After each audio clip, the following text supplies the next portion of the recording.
Or you can acknowledge the fact that, you know what, this is really a premium service. So I'm going to charge a premium price and I'm going to target those people who are willing to pay a premium price because there's greater value in what you deliver to somebody who understands that their time is worth money. All right, guys, welcome to another episode of The Report Saturday edition. And I got my co-host and business coach in the studio, Mr. Rick English. Rick, welcome to the show. Thanks. Great to be here. Yeah, man. Every time you come down, it just starts raining. And on cue, this morning, I'm coming into the office and it's pouring rain. I know. I don't know what that is. Yep. It's a crazy deal. But anyways, excited. Rick's in town for our annual planning and goal setting that we're doing all day tomorrow and Friday. So super excited for that. But for today's edition of the Saturday edition, we're going to go deep on how to know the value of your time, how to know, what price point you should price your product, and just really how to know what kind of value that you should set in the marketplace with your business, product, whatever it might be that you're rolling out there. So Rick, you have a lot of clients. What is the first thing they should look at when determining what kind of price point they should roll their product out? Yeah. Well, I think it's understanding what you're delivering to the marketplace, right? And where you want to take your business. So, pricing strategy. If you're targeting a premium market, you need to understand what that market is prepared to pay, and you need to charge that price. I was on a call recently where, a client was, it's somebody I've been talking to about their pricing, and they really are a premium and convenient service. They're mobile, and so they bring their service to you. Well, you can target people who are just cheap and want to get something for nothing, and they want you to come to their house and deliver the service where otherwise you would have to go somewhere to have that service delivered for you, and they're going to get it cheap.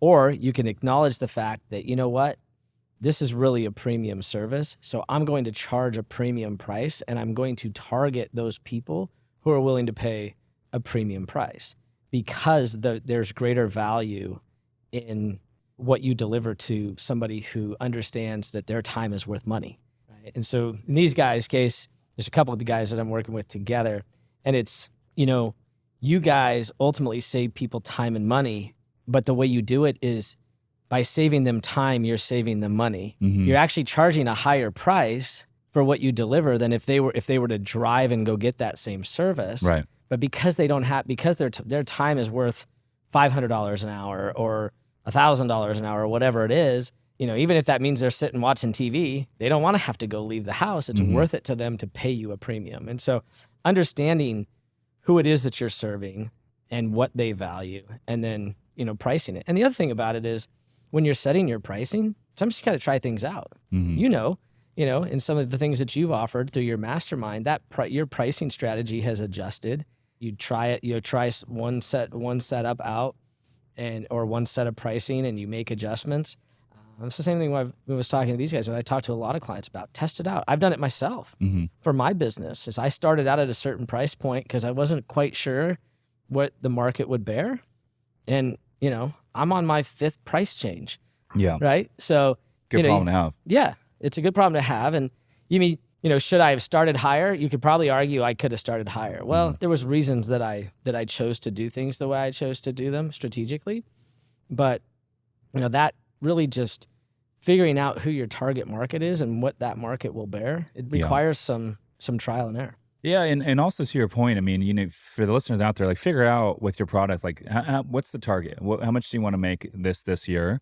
Let's say you want to make $1 million. Exactly. Okay. Yeah. Well, you can roll out a $50,000 product, and you can sell 20 customers to get to that 1 million. Yep. Or you could sell $1 products and sell 1 million customers to get to that same number. Yeah. But what a lot of people don't talk about is that $50,000 client is probably going to be a lot less headaches and a lot easier to deal with than that $1 client that is price shopping and looking for the best bargain.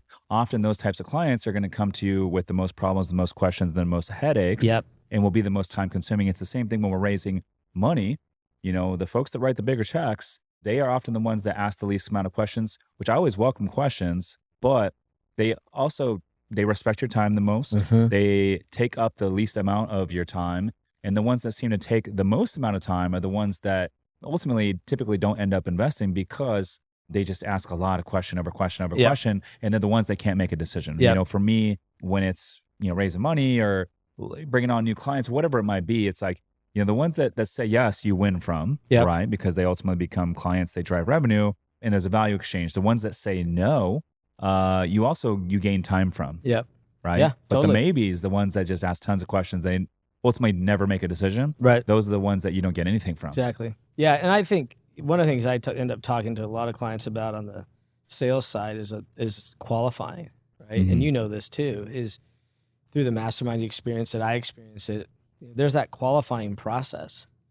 If you ask the right questions, there's a really good chance you're going to weed out those people. Yeah. Now, there's some cases they'll slip through. I mean, none of us are perfect, but if they're just gonna, kick the tires or they're wanting to get a substantial discount or whatever, they're probably not the right people, because if they want a discount, they're probably going to be that person who sucks your time Mhm. because they don't truly recognize the value that you're bringing to the table and the impact that it's going to have on whatever it is that they're looking to accomplish. In my case, it's clients who are trying to scale their businesses, and we're going to make sure that they have really strong infrastructure in order to make that happen. In your case, it's a mastermind that is going to help them learn how to sell or how to buy boutique hotels and run them effectively. If they don't recognize the value, then it's all a money exchange in their head. It's all just this money process in their head versus true value and longer term money versus shorter term money. Yeah. And I think one of the common objections when selling anything, right? I mean, I used to sell cars, I used to sell cell phones back in the day. And everything we do, quite frankly, is sales. Even if you're Mhm. raising a child Yep. at home, Yep. it's sales. Mhm. If you're trying to convince your kid to clean their room before they go out and play with their friends, Yeah. and your kid convinces you they're going to go play with their friends and Yeah. come back and clean the room later, your kid just sold you, right? So Mhm. everything we do is sales. But one of the common objections out there is, well, I'm going to go shop some competitors and see what they can do, and then I'll circle Mhm. back. Well, okay. Well, all things aside, let's say their price is the same as ours. What is the most important next thing for you to make a decision? And if they say, okay, well, it's the quality of service, or it's the amount of value that I'm going to extract from this service. If price is the same, then okay, now you can focus on why your product is superior to your competitors. Isolate the objection and Yep. then reclose. Exactly. How would one that's out there, obviously this is we talked about pricing your product, Mhm. but knowing the value of your time is also just important. So any entrepreneur out there or new business owner, how should they know the true value of their time? How do you measure that? Yeah, I mean, I don't know if there's a really truly scientific way. The way I like to look at it is, if you were spending time doing those things in your business that are of highest value and are going to enable you to achieve the growth that you want to achieve, what are they?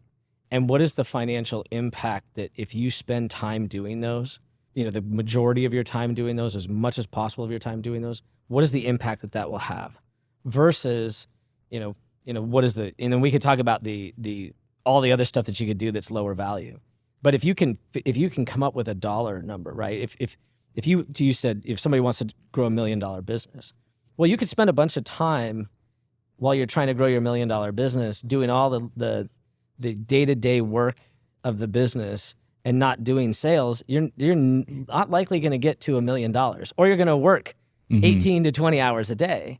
But if you can hire the people to do the work that needs to get done, the day-to-day components of the work, and you create content that drives business, and that content ultimately is the difference between you having a $500,000 business and $1 million business, and you're going to spend, let's just say it's 500 hours doing it. You can do the math to come up with the value of your time in doing those things, right? So that's kind of the way I look at it, is what are those things that you can be doing in the business that drive the most value and that you're good at and that you get joy and fulfillment? Because there is an element of that to this, right? You could be good at something, but you could hate doing it, right? If you're good at it and you hate doing it, It's not going to work. it's not going to long-term. work. Yeah. No, exactly.